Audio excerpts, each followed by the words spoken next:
If you watched the last video, you saw me sorting the ewes out and getting them ready for their breeding groups. And I also explained how I put a breeding harness on the rams. Today I've got to get the rams up and change the crayon on there to a new color. The ewes have all went through one cycle, or they should have been long enough. So I'm going to change to a different color and see if anything gets rebred. So that's what I'm up to today.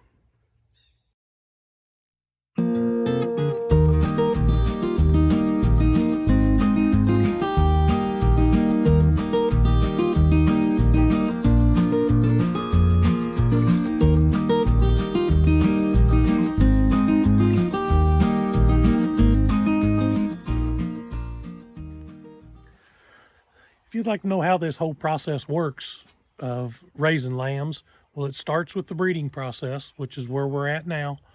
So go ahead and hit the subscribe button and keep updated on the whole process, how the ewes' nutrition needs change and how I adjust for that.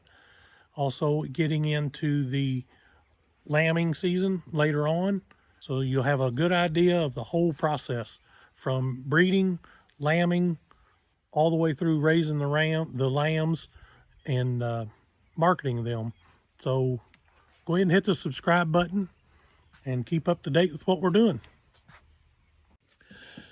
Since these ewes were close to the barn and easy to get in here in the barn lot, I think I'm just going to run them through the chute, which will make it a little easier to get to his harness, and I won't have to worry about him trying to get away from me.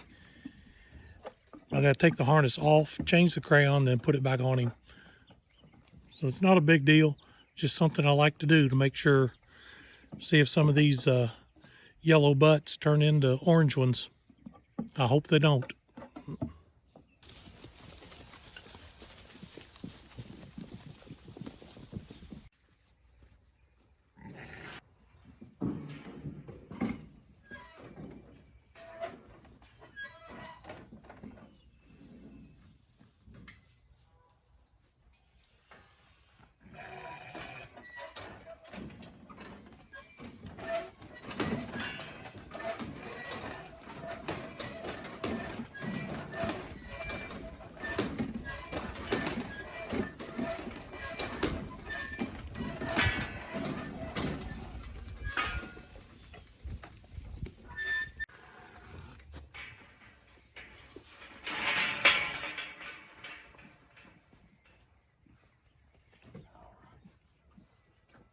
Thing off of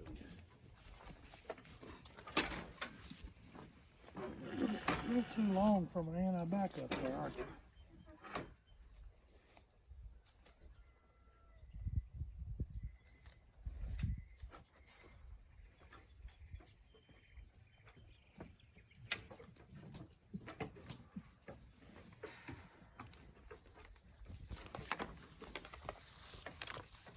There you go, walk out of it.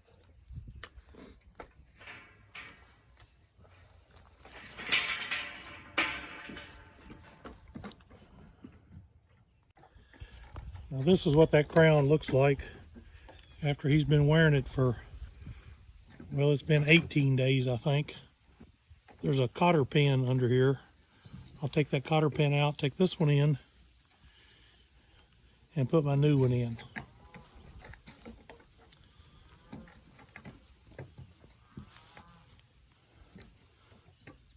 Dig that out of there, find the end of it.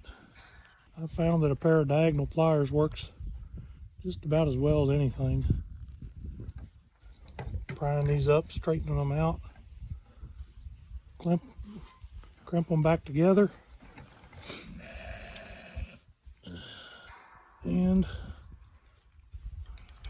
let's pull this end out.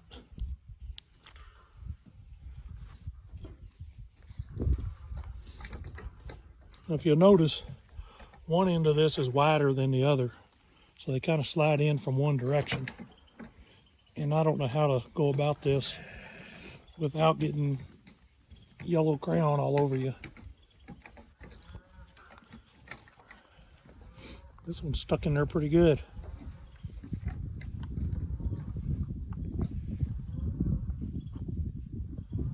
There we go. Get it pried right up there a little bit. And now we just take that one out, get my new one, and underneath this paper is a new cotter pen. I always try this without getting it all over me, but I can't seem to help it. Just push it out.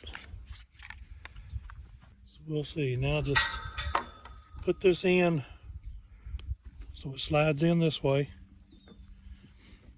Line your cotter pen up with this hole. And the hole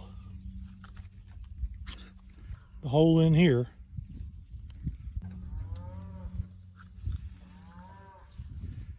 Get it out the other end.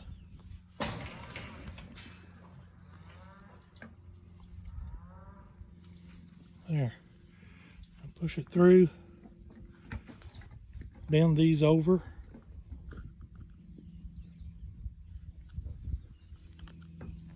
Bend one way, one the other.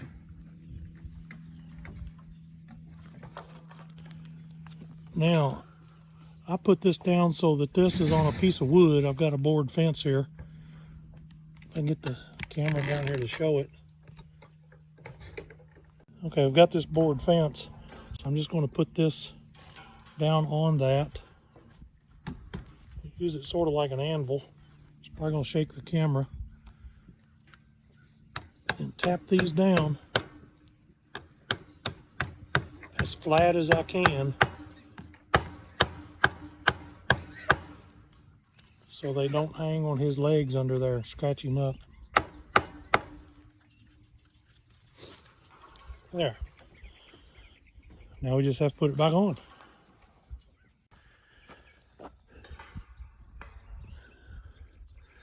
Now I've got him changed out to an orange crayon. Pretty much everything out there is marked with a yellow. Hopefully it stays that way. If they got bred when he mounted them with a yellow crayon, they won't come back in heat, and so they won't get an orange mark.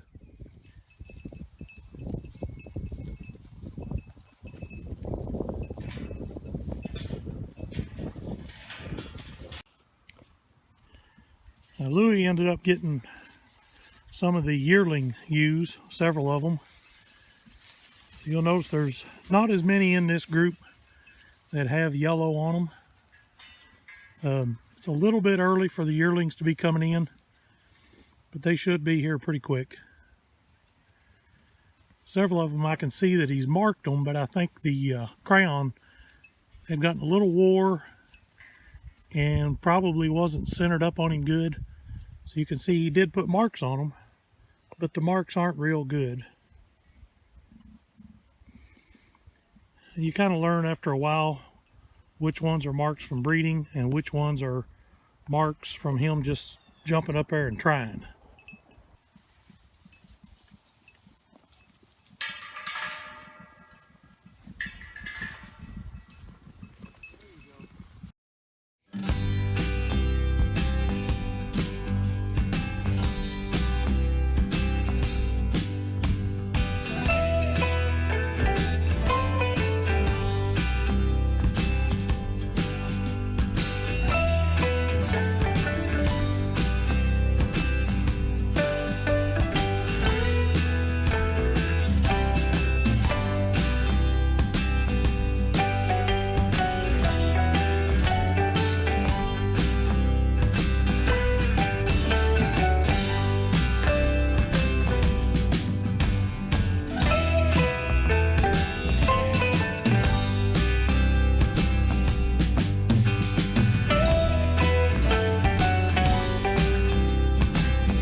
Good job. Good job. Premier one label on the bottom. Go around his neck. You gonna stand there for me?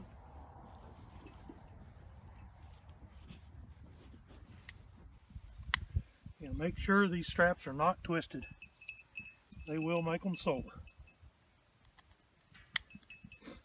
And he's lost a little bit of weight. So I'm going to take this up just a little. That's normal when they're breeding. If they're doing a good job breeding, they're not busy eating.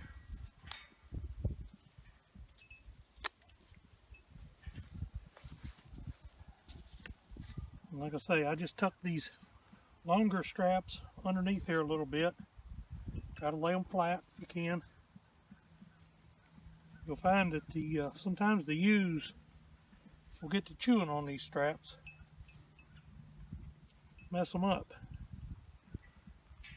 Okay, yeah.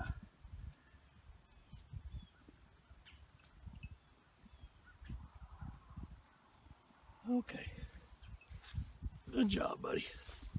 There you go.